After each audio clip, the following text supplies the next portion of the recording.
जल्दी जल्दी गेट पढ़ लेता हूँ, फिर मुझे 30 लाख की प्लेसमेंट भी तो उठानी है। अबे भाई, गेट वो देते हैं जिनको रिसर्च करनी होती है, समझा? अबे तेरी तो पहले ही 4 बैकलॉग हैं, तो उससे नहीं निकलेगा भाई गेट। और भाई सुन, गेट मेरे जैसे बच्चों के लिए है जो 15-15 घंटे पढ़ते हैं, तेरे जैसे बच्चों के लिए नहीं जो 2 घंटे किताब खोल के सो जाते हैं। जेई तुझसे निकला नहीं तो गेट निकालने चला। मान ले तू आईआईटी पहुंच भी गया तो बीटेक वालों से कैसे compete करेगा भाई? और हाँ, जो कुछ नहीं करते ना जिंदगी में, वो गेट करते हैं लास्ट में। अबे भाई,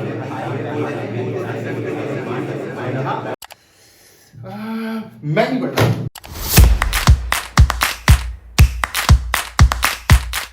जब मैंने गेट की तैयारी शुरू करी थी तो मेरे सामने भी इतने सारे कंफ्यूजन थे। कोई कहता था ये मत कर, वो मत कर, मत कर, गेट टोटल ही वेस्ट है। फिर मैंने वो सारे डिस्ट्रैक्शन हटा के अपनी सुनी और मैंने गेट की तैयारी शुरू करी। तो चलिए आज वीडियो को शुरू करते हैं इसी के साथ। तो सबसे पहले मैं आपको बताऊंगा गेट होता क्या है। तो गेट एक क्रैश है, 100 मार्क्स का एग्जाम आता है जिसको आप दे सकते हैं अपने ग्रेजुएशन कंप्लीट होने के बाद, या फिर अगर आप बीटेक में 3rd ईयर में भी हैं आप फिर भी एग्जाम दे सकते हैं। आप इस एग्जाम को दूसरे ब्रांच से भी दे सकते हैं। मान लो आप ईसी में हैं, आप गेट सीएससी देना चाहते हैं तो आप वो भी दे सकते हैं। और कितनी बार हम गेट दे सकते हैं? अनलिमिटेड, मतलब कोई चॉइस ही नहीं है। आप 80 साल के हो फिर भी आप गेट दे सकते हैं। अब गेट दे तो सकते हैं लेकिन गेट देना क्यों है? और सबसे बड़ी बात, गेट का जो स्कोर कार्ड होगा वो 3 साल के लिए वैलिड होगा। मतलब अगर आपने एक बार गेट दे दिया तो 3 साल तक आप वो वाला स्कोर कार्ड कहीं भी यूज कर सकते हो। मान लो आपने 3rd ईयर में गेट निकाल दिया, आपने फाइनल ईयर भी पढ़ लिया, तो आप नेक्स्ट ईयर जब आप फाइनल ईयर कंप्लीट कर लोगे आप फिर भी वो गेट स्कोर कार्ड यूज करके किसी भी पीएसयू, किसी भी आईआईटी या कहीं भी एडमिशन ले सकते हैं। तो आज इस वीडियो में मैं आपको बताऊंगा बेनिफिट क्या क्या है गेट के स्कोर कार्ड के, उसकी कितनी वैल्यू है, पूरा डिटेल में बताऊंगा। फिर आप डिसीजन लेना आपको के लिए बेस्ट क्या है। जो सबसे पहली चीज मेरे दिमाग में हिट होती है वो है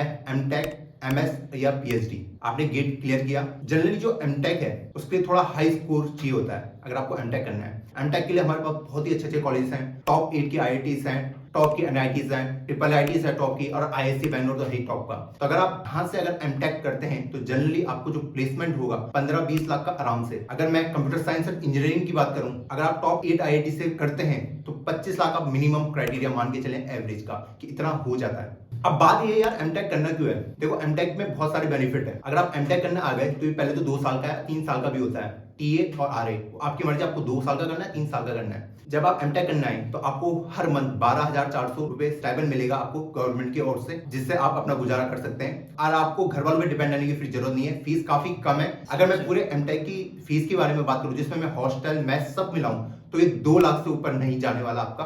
तो आप इस स्टाइपेंड से वहां बिल्कुल यूज कर सकते हैं, आप घर से इंडिपेंडेंट हो सकते हैं। और उसके बेनिफिट ये है, आपको एक तगड़ा पैकेज आईआईटी आके मिल जाएगा, या एनआईटी जहां भी आप जाते हैं। एमएस में थोड़ा मीडियम लेवल का स्कोर चाहिए, ये भी सेम बेनिफिट देता है जो एमटेक देता है, तो आप इस पे भी जा सकते हैं। ये भी बहुत अच्छी अपॉर्चुनिटीज है आपके पास। और इसके साथ ही अगर आपका लो गेट स्कोर है तो आप पीएचडी के लिए जा सकते हैं। पीएचडी जनरली 5 साल की होती है, मतलब एवरेज मैं मान के बता रहा हूँ आपको। और इसमें आपको 30,000 रुपए स्टाइपेंड मिलता है। कुछ कुछ कंडीशन में जब आपको सेंट्रल गवर्नमेंट की ओर से मिलते हैं तो वहां पे आपकी सैलरी 70,000 तक जा सकती है। तो वो आप पे डिपेंड करता है। तो इसमें भी बहुत सारी जॉब्स हैं रिसर्च से रिलेटेड। तो जो कंपनीज होती है स्पेशली आईआईटीज में इनको हायर करने के लिए आती हैं, इनका पैकेज भी बहुत तगड़ा होता है। और पीएचडी करने करके फायदा ये भी है कि आप डायरेक्ट किसी भी कॉलेज में प्रोफेसर वगैरह बन सकते हैं। आप सिक्योर मानो कि 1 लाख के ऊपर आपकी जॉब आराम से लग जाएगी महीने की। अब हम आजकल देख ही रहे हैं आईटी सेक्टर में कितना ज्यादा बूम आ रहा है। तो आईटी सेक्टर में इतनी ज्यादा जॉब्स क्रिएट हो रही हैं। अगर एक बार आप आईआईटी और एनआईटी आ जाते हैं, मान लो आप दूसरी ब्रांच के भी हो, तो आप 1 साल में कोडिंग वगैरह करके आराम से 15-20 लाख का पैकेज उठा सकते हो। मेरे साथ मैंने बहुत लोगों को देखे जो सिविल, मैकेनिकल, ईसी, इलेक्ट्रिकल से, जो कोडिंग बैकग्राउंड से नहीं थे और यहाँ आके उन्होंने अच्छा तगड़ा पैकेज निकाला है। ये मैं आपको अल्टरनेटिव बता रहा हूँ।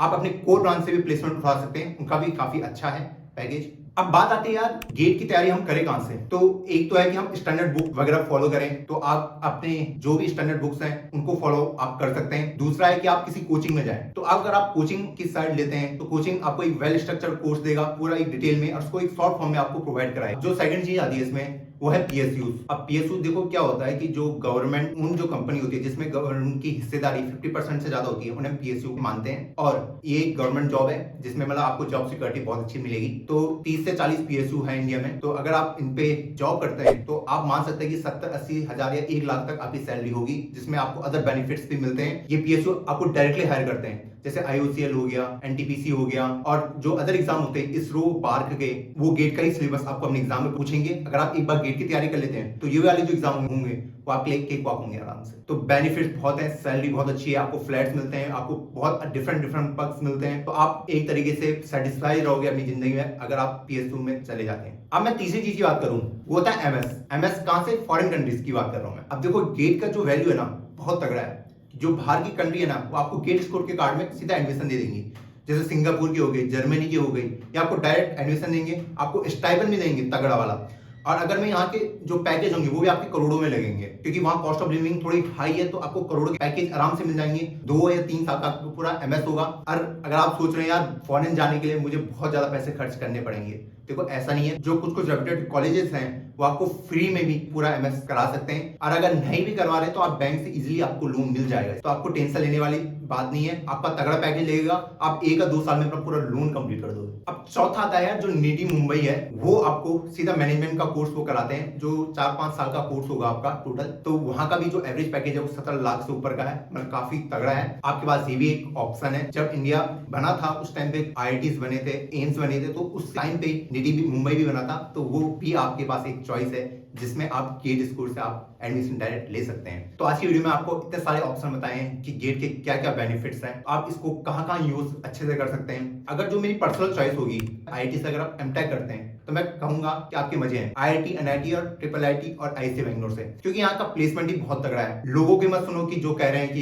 ये सिर्फ रिसर्च ओरिएंटेड बच्चे ही करते हैं, जिनको सिर्फ रिसर्च करनी है वही MTech करेंगे, ये बिल्कुल एक मिथ है। दूसरा ये है कि बच्चे जो IIT में जब आएंगे तो हमें BTech वालों से कम्पीट करना पड़ेगा, हम उनके सामने कुछ नहीं है, ये बहुत बड़ा मिथ है। तो इस मिथ को देखो मैं एक सिंपल लैंग्वेज में तोड़ दूंगा आपके लिए। मैं मानता हूँ वो बच्चे बहुत टैलेंटेड है जो BTech वाले हैं, लेकिन जो क्रीमी लेयर के बच्चे हैं वो ऑलरेडी प्लेसमेंट से पहले प्लेस हो चुके होते हैं, इंटर्नशिप में वो अपना प्लेसमेंट लेके निकल चुके हैं। अब जो कंपटीशन होगा वो हम जो बचे हैं MTech वाले और जो बाकी BTech वाले बच्चे हैं मैक्सिमम, जिन्होंने इंटर्नशिप नहीं निकाल पाई और या फिर किसी ने रीजन से नहीं निकली, वही बच्चों के साथ हमारा कंपटीशन होगा। जो लेवल होगा वो इक्वली होगा। अब वो आप पे डिपेंड करता है आप यहाँ आके क्या क्या एक्सप्लोर करते हैं, किस तरीके से आप पढ़ते हैं। और एक और मिथ है कि यार 15-20 घंटे पढ़ना है। देखो 15-20 घंटे पढ़ के नहीं होता है, हमारा एक दिमाग है, लिमिटेड है। अगर बहुत ज्यादा नॉलेज डालने की कोशिश करेंगे तो नहीं घुस पाएगा। तो गेट के लिए आपको मैक्सिमम 7 और 8 घंटे, अगर मैं अदर ब्रांचेस की बात करूं, और CS के लिए 4 से 6 घंटे बहुत है, मोर देन इनफ है। अगर आप 1 साल दे देते हैं तो आप आराम से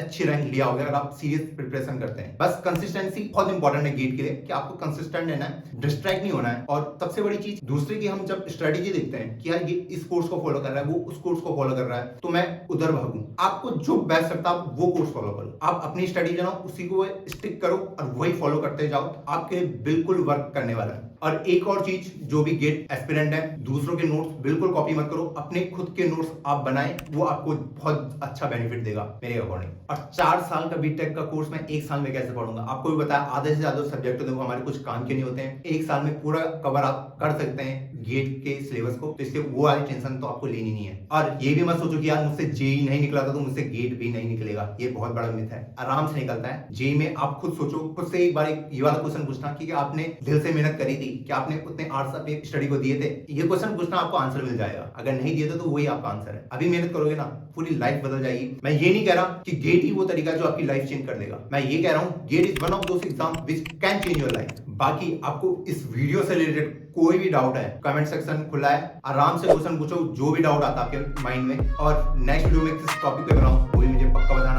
तब तक के लिए बाय बाय।